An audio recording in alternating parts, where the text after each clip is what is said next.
بسم اللہ الرحمن الرحیم اعوذ باللہ من الشیطان الرجیم بسم اللہ الرحمن الرحیم ذلك من انباء الغیب نوحیه الیک وما كنت لديهم اذ اجمعوا امرهم وهم يمكرون وما اکثر الناس ولو حرصت بمؤمنین وما تسألهم عليه من أجر إن هو إلا ذكر للعالمين وكأي من آية في السماوات والأرض يمرون عليها وهم عنها معرضون وما يؤمن أكثرهم بالله إلا وهم مشركون أفأمنوا أن تأتيهم غاشية من عذاب الله أو تأتيهم الساعة بغتة وهم لا يشعرون. تو محترم بھائیوں اور دوستوں اور ماں و بہنوں، گزشتہ کل حضرت یوسف علیہ السلام کے قصے کے بیان سے ہم فارغ ہو گئے کہ یوسف علیہ السلام کو اللہ نے تقوی اور صبر کی برکت سے اللہ تعالیٰ نے ان کو آخرت کی بھی دولت نصیب فرمائی اور دنیا میں بھی ان کو چمکایا. تقوی اور صبر کی برکت سے اللہ رب العزت نے یوسف علیہ السلام سے دنیا کی بھی مصیبتیں دور فرمائی اور آخرت کی بھی مصیبتیں دور فرمائی. اب اس پورے قصے کو نقل کرنے کے بعد اس کے بعد کیا ہوا؟ اللہ رب العزت نے قرآن میں اس کو ذکر کرنا مفید نہ سمجھا، اس لیے کہ اللہ رب العزت کو حضرت یوسف علیہ السلام کے زندگی کے قصے سے مطلب تھا، جس حصے سے مطلب تھا اور حضرت یوسف کی زندگی کے جس حصے کو بیان کرنا اور جس حصے میں لوگوں کے لیے عبرت تھی وہ اللہ رب العزت نے بیان کر دیا. اب اس کے بعد کیا ہوا؟ یوسف علیہ السلام کتنے سال زندہ رہے، کس سے نکاح کیے، کتنے بچے ہوئے، کیا ہوا، اس سے قرآن نے بالکل تعارض نہیں کیا ہے. اور ہم بھی نہیں چاہتے کہ ہم اور طویل کریں اور بے فائدہ ہم اسرائیلیات کو بیان کریں، لیکن اس موقع پر میں حضرت عروہ بن زبیر رضی اللہ عنہ کا قول نقل کرتا ہوں. حضرت ابن اسحاق رحمۃ اللہ علیہ نے اپنی تفسیر میں نقل کیا ہے کہ حضرت عروہ بن زبیر رحمۃ اللہ علیہ یہ جو تھے فرماتے ہیں کہ جب حضرت یوسف علیہ السلام کا انتقال ہوا تو ان کو دریائے نیل، جو نائل ریور جو آج بھی ہے، دریائے نیل کے کنارے دفن کر دیا گیا. اب جب حضرت موسیٰ علیہ السلام کا دور آیا اور اللہ رب العزت نے حضرت موسیٰ کو کہا کہ موسیٰ بنو اسرائیل کو لے کر یہاں سے چلے جاؤ، مصر سے نکل جاؤ، فرعون پریشان کر رہا ہے. چونکہ حضرت یوسف کے بعد فرعون کا زمانہ آیا اور پھر حضرت موسیٰ آئے، تو اللہ تعالیٰ نے حضرت موسیٰ علیہ السلام کے ذریعے سے بنو اسرائیل کو نجات دی. تو جب حکم ہوا کہ بنو اسرائیل کو لے کر تم مصر سے نکل جاؤ، فلسطین چلے جاؤ، تو اور پھر یہ بھی حکم ہوا کہ میرے بندے اور میرے نبی یوسف کی قبر فلاں جگہ ہیں، ان کو یہاں مت رکھنا، ان کو بھی لے جاؤ اور ان کو اپنے آباء و اجداد، باپ دادا یعقوب اور اسحاق کے ساتھ دفن کرنا، جن کی قبر فلسطین میں ہے. اس کی یہ بات یاد رکھنا چاہیے کہ حضرت یعقوب علیہ السلام اور تقریباً 24 سال زندہ رہیں. اس کے بعد ان کا انتقال وہی مصر میں ہوا، لیکن انتقال سے پہلے وصیت کی تھی کہ میری قبر میرے باپ اسحاق کے بازو میں کر دینا. تو جب ان کا انتقال ہوا تو ان کی لاش کو، حضرت یعقوب کی لاش کو ایک تابوت میں رکھ کر ان کے جثے کو، ان کے بدن کو وہاں منتقل کر دیا گیا فلسطین میں، اور آج بھی وہ وہی دفن ہے. حضرت اسحاق کے بازو میں حضرت یعقوب علیہ السلام کی قبر ہے. تو اب یہاں ایک سوال ہوتا ہے کہ کیا یہ کرنا مناسب ہے؟ تو اس کا جواب یہ ہے کہ یہ پہلے شریعت میں تھا، یہ پہلے کی شریعت میں تھا. ہماری شریعت میں یہ ہے کہ انسان جہاں انتقال ہو جائے اور وہی اس کا مدفن ہوگا، بلکہ ہمارے نبی پاک صلی اللہ علیہ وسلم نے ارشاد فرمایا کہ میرا جب انتقال ہو، جب حضور کا انتقال ہوا تو حضور کو وہی دفن کر دیا گیا جہاں آپ کا انتقال ہوا تھا. اس سے بہت بڑا سبق ملتا ہے کہ انسان کو جہاں انتقال ہو وہی دفن کر دینا چاہیے. خواہ مخواہ بعض لوگ جو عادت ڈالتے ہیں کہ بھائی چلو ان کے آباء و اجداد کے وطن میں جا کر دفن ہو جائے، یا اپنے وطن میں جا کر، اپنے گاؤں میں جا کر، اپنے شہر میں جا کر دفن ہو جائے، یہ صحیح نہیں ہے۔ ہماری شریعت میں حکم ہے کہ جہاں انتقال ہوا وہیں کی کسی قبرستان میں دفن کر دیا جائے۔ تو بہرحال عرض یہ کرنا ہے کہ حضرت یعقوب علیہ السلام کو وہاں دفن کر دیا گیا فلسطین میں، تو جب حضرت یوسف علیہ السلام کا انتقال ہوا تو ان کو وہی دفن کر دیا گیا تھا، نیل کے قریب، دریا نیل کے قریب دفن کر دیا گیا تھا۔ لیکن جب موسیٰ علیہ السلام کو حکم ہوا کہ یہ چھوڑو، اس زمین کو چھوڑو اور بنو اسرائیل کو لے کر چلے جاؤ، کنعان چلے جاؤ، فلسطین چلے جاؤ، اور حکم ہوا کہ میرے بندے یوسف کی قبر بھی یہاں ہے، ان کو نکال کر وہاں ان کو دفن کر دینا۔ چنانچہ ان کی قبر تلاش کی گئی، ان کا جسم ملا، اور اللہ تعالیٰ نے زمین پر حرام کیا ہے انبیاء علیہ السلام کا جسم، تو جیسا دفن کیا تھا کئی سالوں بعد، کئی سو سال بعد ویسا ہی جسم نکلا۔ وہاں ان کو لے جا کر ان کی قبر کو، ان کو بھی حضرت اسحاق اور حضرت یعقوب علیہ السلام کے بازو میں دفن کر دیا گیا، اور آج بھی ان کی قبر حضرت یعقوب اور حضرت اسحاق کے بازو میں ہے حضرت یوسف علیہ السلام کی قبر۔ میں اس پر میرا نقل کرنے کا مقصد یہ ہے کہ دیکھیے حضرت یوسف علیہ السلام نے جو دعا کی تھی، توفنی مسلما والحقنی بالصالحین، اے اللہ مجھے فرما برداری کی حالت میں موت دے، توفنی مسلما والحقنی بالصالحین، اور نیک لوگوں کے ساتھ ملا۔ تو جیسے میں نے گزشتہ کل عرض کیا تھا کہ اللہ تعالیٰ اس دعا کی برکت سے اللہ تعالیٰ موت کے قریب ایمان پر خاتمہ کریں گے، اور انشاءاللہ اللہ کی ذات سے امید ہے کہ اس دعا کی برکت سے اللہ تعالیٰ نیک لوگوں کے ساتھ حشر فرمائیں گے۔ لیکن اس دعا کی ایک برکت یہ بھی سمجھ میں آئی کہ اللہ تعالیٰ نے اس دعا کی برکت سے حضرت یوسف علیہ السلام کی قبر کو، اور ہمیشہ کے لیے قیامت تک کے لیے ان کی جو قبر کا جو انتظام فرمایا وہ نیک لوگوں کے ساتھ ہی فرمایا۔ حضرت اسحاق اور حضرت یعقوب، یعنی جو بڑے اللہ کے دو بڑے جلیل القدر پیغمبر، ان کے بازوں میں ان کے قبر کا انتظام فرمایا۔ معلوم ہوا کہ اس دعا کی برکت یہ بھی ہے کہ اگر انسان یہ نیت کر لے کہ اللہ تعالیٰ نیک لوگوں کے ساتھ میں ہمیں دفن کیجئے، تو اللہ کی ذات سے امید ہے کہ اللہ تعالیٰ نیک لوگوں کے ساتھ میں اللہ تعالیٰ دفن فرمائیں گے۔ اور اس سے بہتر نیک لوگ کون ہو سکتے ہیں جو جنت البقیع میں مدفون ہیں؟ تو ممکن ہے کہ اگر کوئی بندہ یہ دعا پڑھ کے یہ نیت کر لے کہ اللہ تعالیٰ والحقنی بالصالحین کہہ کر یہ نیت کر لے کہ اللہ مجھے جنت البقیع میں دفن فرما، تو ہو سکتا ہے اللہ تعالیٰ اگر مقدر ہوا تو اللہ تعالیٰ ضرور اللہ تعالیٰ اس کو مدینے کی موت نصیب کریں گے اور جنت البقیع میں اس کا مدفن دیں گے۔ بہرحال تو میں یہ عرض کر رہا تھا کہ یہ پورے واقعے کو بیان کر کے اللہ رب العزت فرماتے ہیں ذالک من انباء الغیب نوحیہ الیک، اے پیغمبر یہ تمام واقعہ غیب کی خبروں کا ایک حصہ ہے۔ یہ تمام واقعہ جو ہم نے بیان کیا ہے یہ غیب کی خبروں کا ایک حصہ ہے۔ وما كنت لديهم اذ اجمعوا امرهم، اور تم اس وقت ان یوسف کے بھائیوں کے پاس موجود نہیں تھے جب انہوں نے سازش کر کے اپنا فیصلہ پختہ کر لیا تھا، یعنی آپ بالکل نہیں تھے۔ یہ جو ان کی جو گفتگو جو نقل کی گئی ہے قرآن میں، حضرت محمد صلی اللہ علیہ وسلم ان کے پاس بالکل نہیں تھے، اور آپ کیا رہے تھے؟ ان کے والد کو بھی خبر نہیں تھی ان کی گفتگو کی، یوسف کو بھی خبر نہیں تھی ان کی گفتگو کی۔ تو یہ یہاں اللہ تعالیٰ فرماتے ہیں یہ پورا جو واقعہ ہم نے بیان کیا یہ غیب کی خبروں میں سے ہے۔ یعنی یہ اصل میں یہ کیوں کہا گیا؟ چونکہ یوسف علیہ السلام کا جو قصہ بیان کیا گیا تھا تو اس کا ایک مقاصد میں سے ایک مقصد اور وجوہات میں سے ایک وجہ یہ بھی تھی کہ یہود نے امتحان کے لیے نبی پاک صلی اللہ علیہ وسلم کو پوچھا تھا کہ آپ بتائیے یوسف کا قصہ کیا ہے؟ تو اللہ فرماتے دیکھیے یہ جو قصہ آپ نے بیان کیا اور یہ جو قصہ آپ کے سامنے بیان کیا گیا قرآن میں، یہ آپ کی نبوت کی سچی اور پکی دلیل ہے۔ اس لیے کہ ظاہر بات ہے آپ ان بھائیوں کے پاس نہیں تھے، آپ نے اپنے آنکھوں سے واقعہ دیکھا نہیں، یہ تو بہت سالوں پرانا واقعہ ہے۔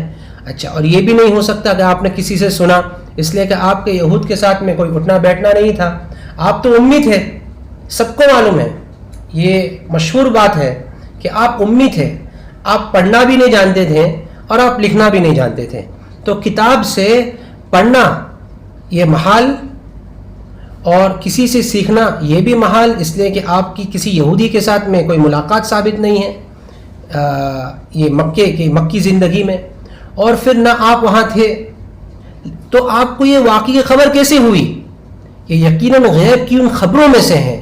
میرا ترجمہ دیکھیے کہ غیب کی ان خبروں میں سے ہیں جو ہم نے آپ پر وحی فرمائی ہے، جو ہم نے آپ کو وحی کے ذریعے سے بتائی ہے.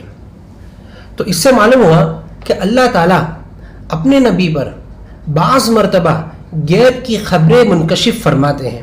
یہ ایک بہت سوچنے کی بات ہے، بہت سمجھنے کی بات ہے. انباء الغیب الگ چیز ہے اور علم الغیب الگ چیز ہے.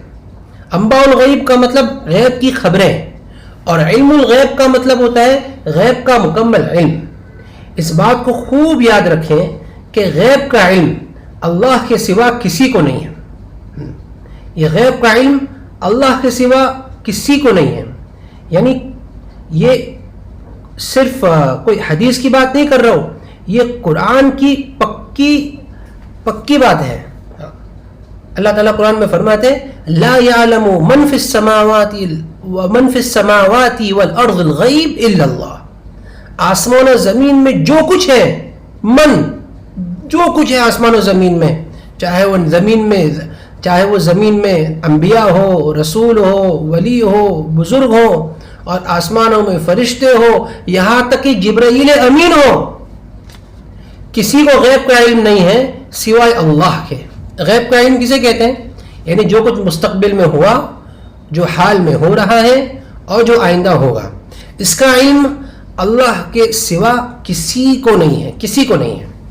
یہ اللہ نے نفی کر دی کہ بڑا سے بڑا فرشتہ اور بڑا سے بڑا رسول اور بڑا سے بڑا ولی، اس کو بھی علم غیب قطعا نہیں ہے. خود نبی پاک صلی اللہ علیہ وسلم کے ذریعے سے قرآن میں کہلوایا گیا قل، نبی جی یہ کہہ دو کہ اگر مجھے غیب کا علم ہوتا تو لستکثرت من الخیر وما مسنی السوء. اگر مجھے غیب کا علم ہوتا تو میں بہت خیر جمع کر لیتا اور مجھے کوئی برائی ہی نہیں پہنچتی. یعنی اگر مجھے غیب کا علم ہوتا تو میں پہلے سے وہ جگہ جانے سے اپنے آپ کو روک دیتا اور مجھے کوئی برائی نہ پہنچتی. لیکن آپ کی زندگی میں دیکھیں آپ پر کتنے حالات آئے، آپ پر کتنی مصیبتیں آئیں. اب ایک واقعہ لے لو، طائف کا واقعہ لے لو کہ طائف کے موقع اگر آپ کو معلوم ہوتا کہ میری دعوت طائف میں قبول نہیں ہوگی اور مجھے طائف میں اتنا زخمی کیا جائے گا تو میں ہرگز نہ جاتا. اگر مجھے معلوم ہوتا کہ احد کے موقع پر مجھے شکست ہوگی اور صحابہ کی ایک بہت بڑی جماعت شہید ہوگی تو میں ہرگز احد نہ جاتا. لیکن نہیں، غیب کا علم اللہ کے سوا کسی کو نہیں ہے.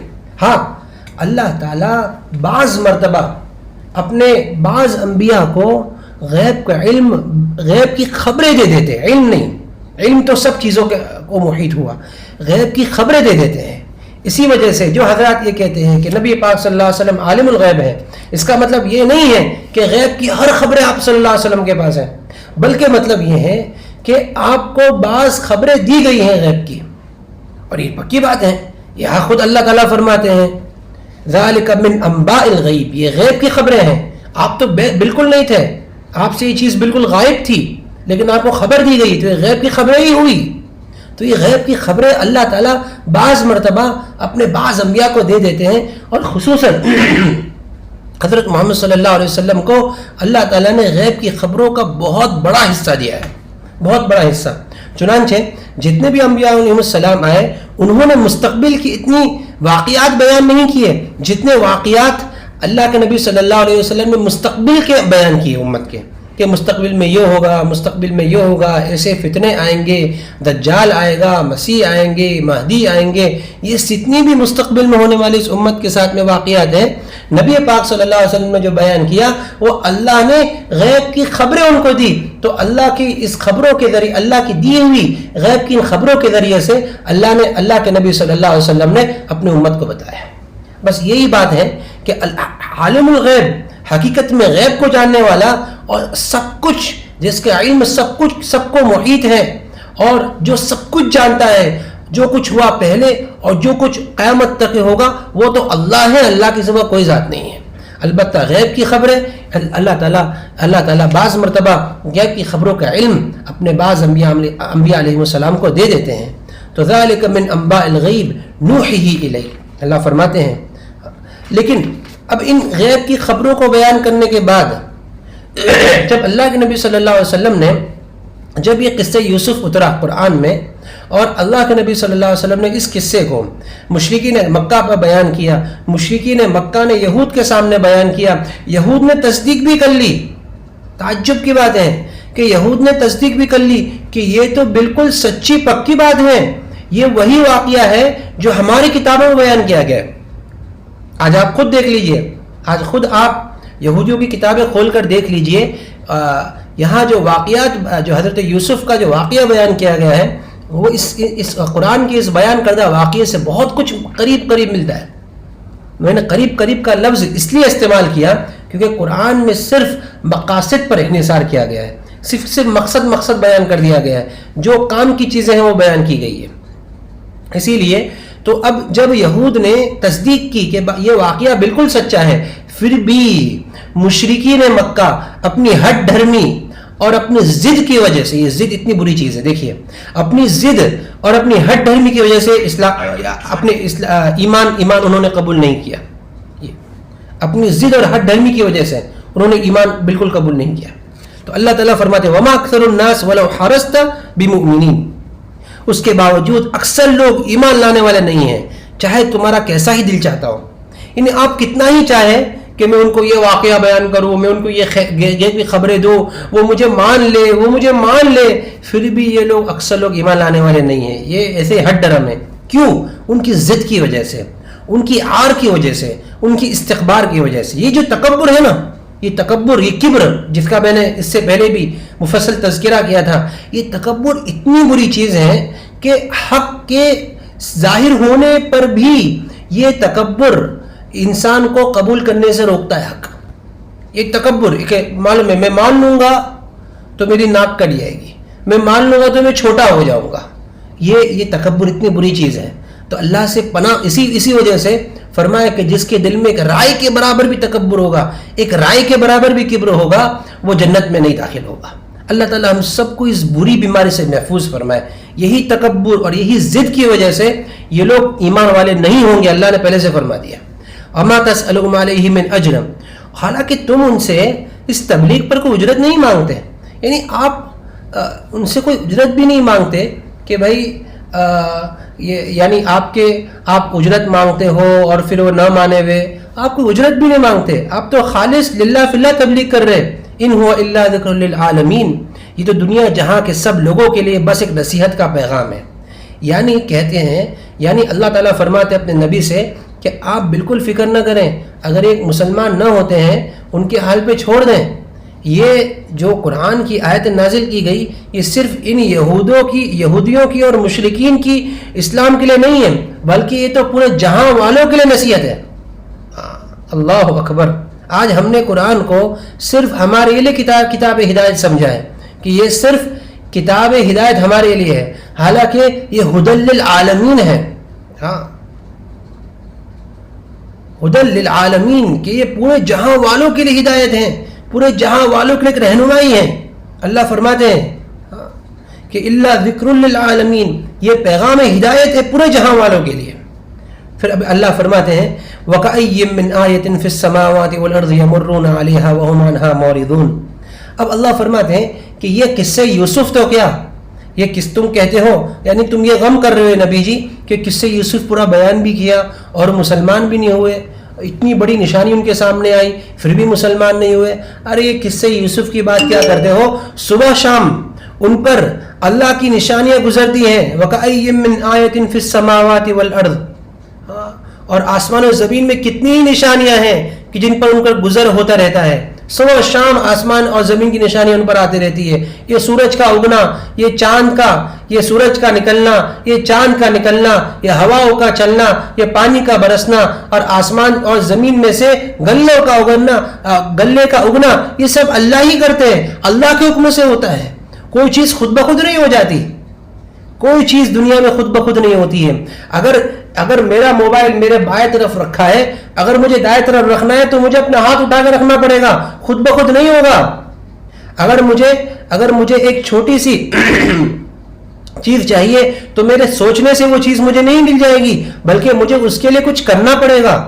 تو جب دنیا میں ہم خود دیکھتے ہیں اپنی آنکھوں سے کہ کوئی چیز خود بخود نہیں ہو جاتی, تو کیا یہ جو ہم دیکھ رہے ہیں کہ سورج خود بخود آ رہا ہے اور چاند نکل رہا ہے, سورج نکل رہا ہے, تو کیا خود بخود نکل رہا ہے؟ نہ, یہ ہرگز نہیں ہے. یہ چاند نکل رہا ہے اللہ کے حکم سے نکل رہا ہے. ہاں, یہ جو سورج نکل رہا ہے اللہ کے حکم سے نکل رہا ہے. یہ ہوائیں بھی چلتی ہیں اللہ کے حکم سے چلتی ہے, اور زمین سے جو پودے اگتے ہیں اللہ کے حکم سے اگتے ہیں. ہاں, اس کا یقین کرنا. یہ دیکھ کر تو اللہ فرماتے ہیں کہ یہ قصے یوسف تو کیا صبح شام اللہ کی نشانیاں دیکھتے رہتے پھر بھی ایمان نہیں لاتے. اب اللہ فرماتے ہیں وَمَا يُؤْمِنُ أَكْثَرُهُمْ بِاللَّهِ إِلَّا وَهُمْ مُشْرِكُونَ. یہ ایمان والوں کے لیے ہلا دینے والی آیت ہے. یقیناً یہ میرے اور آپ کے لیے ایک عجیب آیت ہے. اللہ فرماتے ہیں وَمَا يُؤْمِنُ أَكْثَرُهُمْ بِاللَّهِ إِلَّا وَهُمْ مُشْرِكُونَ. اور ان میں سے اکثر لوگ ایسے ہیں کہ اللہ پر ایمان تو رکھتے ہیں مگر تو اس طرح کہ وہ اس کے ساتھ شرک بھی کرتے جاتے ہیں. اللہ اکبر. یعنی اکثر لوگ ایسے ہیں جو ایمان تو لاتے ہیں لیکن ایمان کے ساتھ میں شرک بھی کرتے ہیں. اللہ اکبر. اب یہ اللہ, یہ کیا چیز ہے کہ ایمان کے ساتھ شرک, یہ کیا چیز ہے؟ اس کو اللہ آپ نے کیا بیان کیا ہے کہ ایمان کے ساتھ شرک کیسے کر سکتا ہے؟ آج تک تو ہم یہ شرک اس کو سمجھتے ہیں کہ بتوں کی پوجا کرنا, ہم کہتے ہیں نا وہ مشرک ہے, کافر ہے, شرک کرتا ہے, اللہ کے ساتھ کسی کو شریک ٹھہراتا ہے, تو ہم یہ سمجھتے ہیں کہ خالی بتوں کی پوجا کرنا ایک شرک ہے. حالانکہ اللہ فرماتے ہیں کہ اکثر جو ایمان والے بھی شرک کرتے رہتے ہیں. اس کو بہت سمجھنے کی ضرورت ہے. شرک صرف بتوں کی پوجا کا نام نہیں ہے, بلکہ بتوں کی پوجا کرنا شرک کی ایک ظاہری صورت ہے. اس کو بہت غور سے سنیں کہ بتوں کی پوجا کرنا صرف ایک یعنی شرک کی ایک ظاہری صورت ہے, بلکہ حقیقت میں شرک کیا ہے کہ اللہ کی صفات کے ساتھ میں, جس طرح اللہ کی ذات, اس کو غور سے سنیں, جس طریقے سے اللہ کی ذات ایک ہے, اس کا کوئی شریک نہیں, اس طریقے سے اللہ اپنی صفات میں یکتا ہے. کوئی چیز, میں پتھروں کی بات نہیں کر رہا ہوں, کوئی چیز بھی اللہ کے ساتھ ان صفات میں شریک نہیں ہے. ایک مثال دے رہا ہوں, جیسے شافی, شفا دینے والا, یہ اللہ کی صفت ہے. اب شفا کے اندر, صفت شفا میں اللہ کے ساتھ کوئی بھی شریک نہیں ہے, چاہے وہ دوا کیوں نہ ہو. اب اگر انسان دوا کو شفا سمجھتا ہے تو گویا کہ وہ کچھ شرک کر رہا ہے. اللہ اکبر. اسی وجہ سے نبی پاک صلی اللہ علیہ وسلم نے, کنز العمال کی روایت ہے, حضرت ابوبکر صدیق فرماتے ہیں کہ نبی پاک صلی اللہ علیہ وسلم نے ارشاد فرمایا کہ تم میں شرک ایسے پایا جاتا ہے جیسے کہ کالے پتھر پر ایک چونٹی چل رہی ہو, ایک سیاہ چونٹی اور کالی چونٹی چل رہی ہو. جس طرح کالے کالے پتھر پر کالی چونٹی چلنے کو پتہ نہیں چلتا, معلوم ہی نہیں پڑتا یہ کب وہاں سے یہاں چلے گئے, معلوم ہی نہیں پڑتا. اسی طریقے سے شرک تم میں ایسے چلا جاتا ہے, تم کبھی کبھی شرک ایسے کر لیتے ہو. اس لیے اللہ سے پناہ مانگو. صحابہ کرام نے عرض کیا یا رسول اللہ, ہم اللہ سے کیسے پناہ مانگے, ہم اس شرک سے کیسے پناہ مانگے جو ایک یعنی اس کا احساس ہی نہیں ہوتا ہمیں. تو حضور نے فرمایا کہ یہ دعا روزانہ صبح شام مانگو. اللہم انی اعوذ بک ان اشرک بک وانا اعلم واستغفرک لما لا اعلم.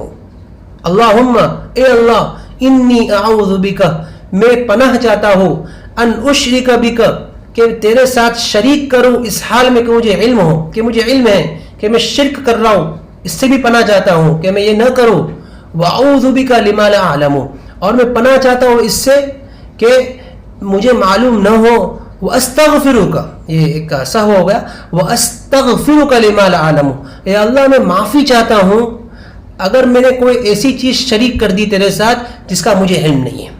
اس لیے اللہ سے پناہ مانگنی چاہیے. بعض مرتبہ انسان ایسے شرکیہ الفاظ اور ایسے شرکیہ باتیں کر لیتا ہے کہ اسے پتہ نہیں چلتا. ایمان والا ہے, نماز پڑھ رہا ہے, لیکن اس طرح شرکیہ باتیں کر لیتا کہ اس کو پتہ ہی نہیں چلتا, وہ ایمان سے خارج ہو جاتا ہے. اسی وجہ سے علامہ شامی رحمۃ اللہ علیہ نے یہ لکھا ہے کہ جس کا نکاح ہوا ہو تو اس کو چاہیے کہ ہر مہینے 2 مہینے میں تجدید نکاح کر لے.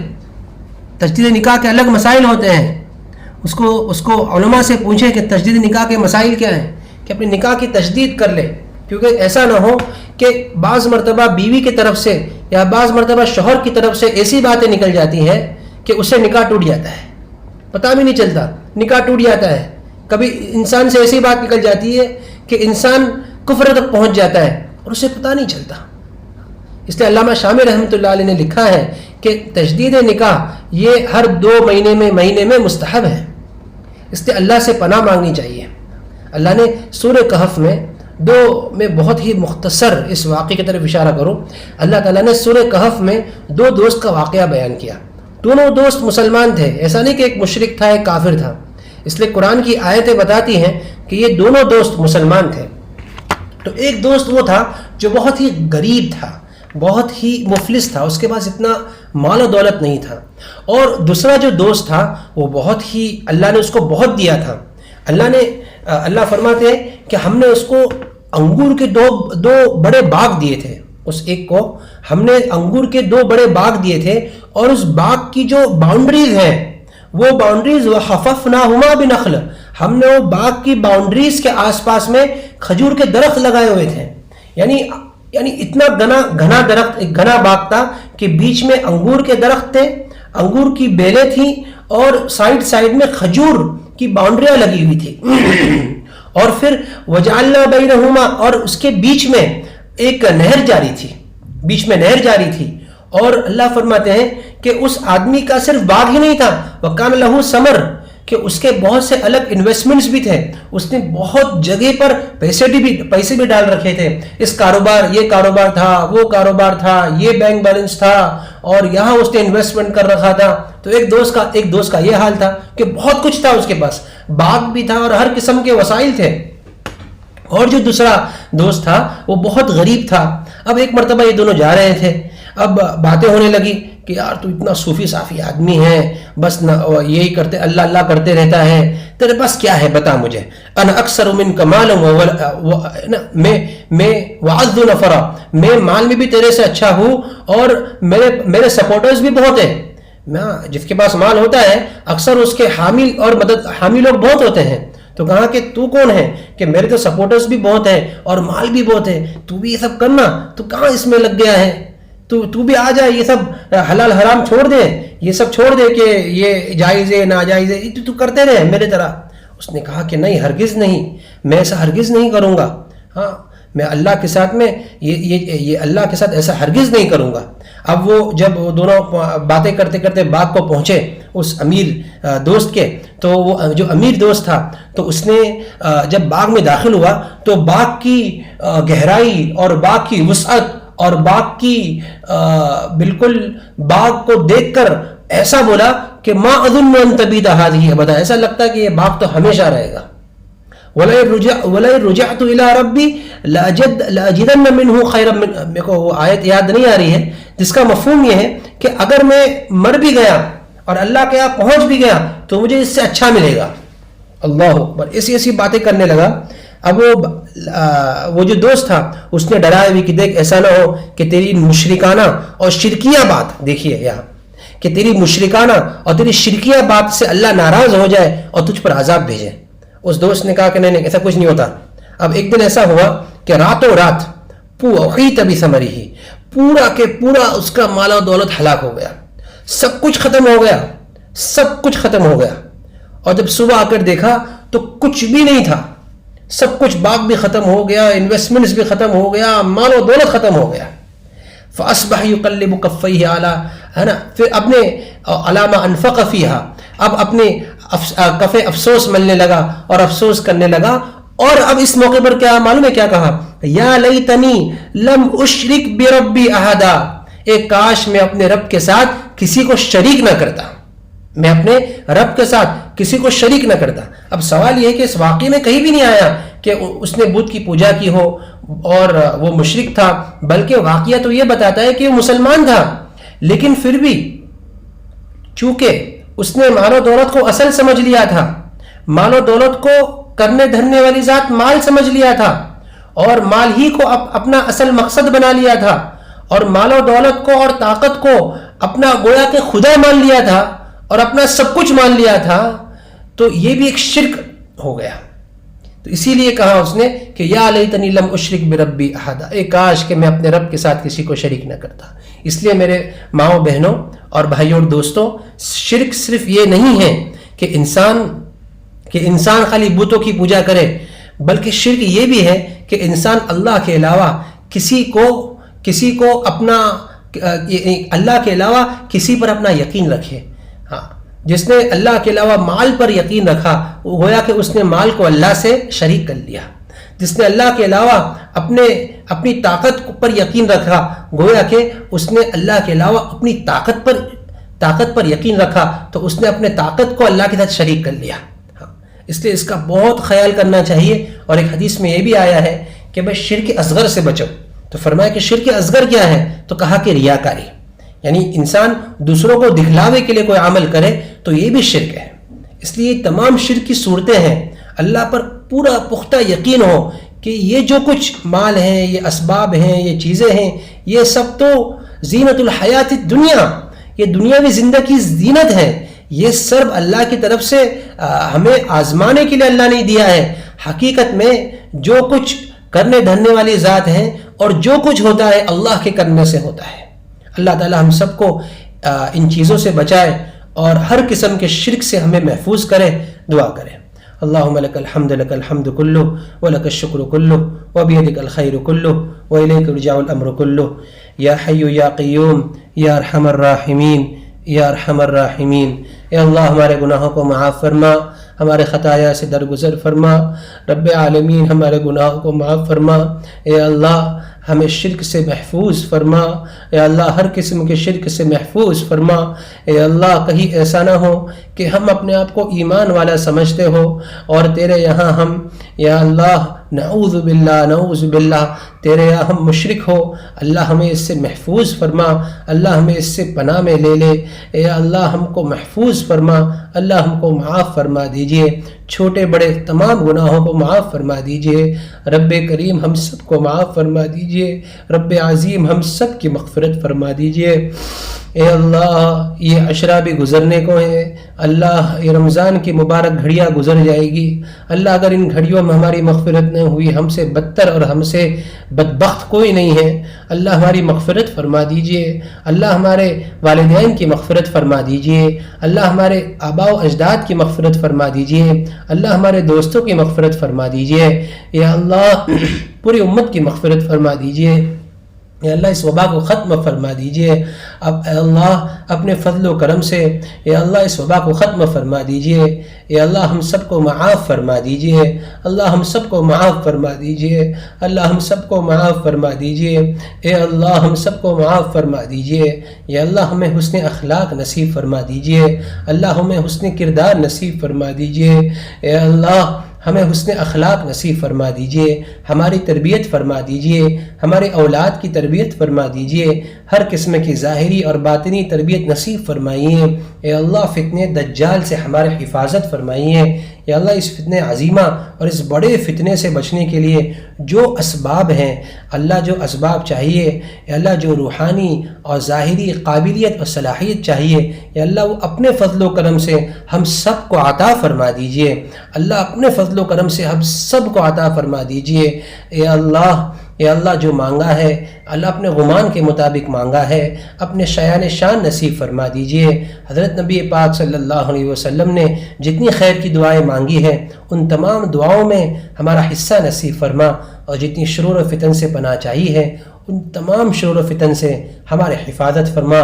وصلی اللہ تعالی علی خیر خلق محمد وعلی آلہ وصحبہ اجمعین برحمتک یا ارحم الراحمین۔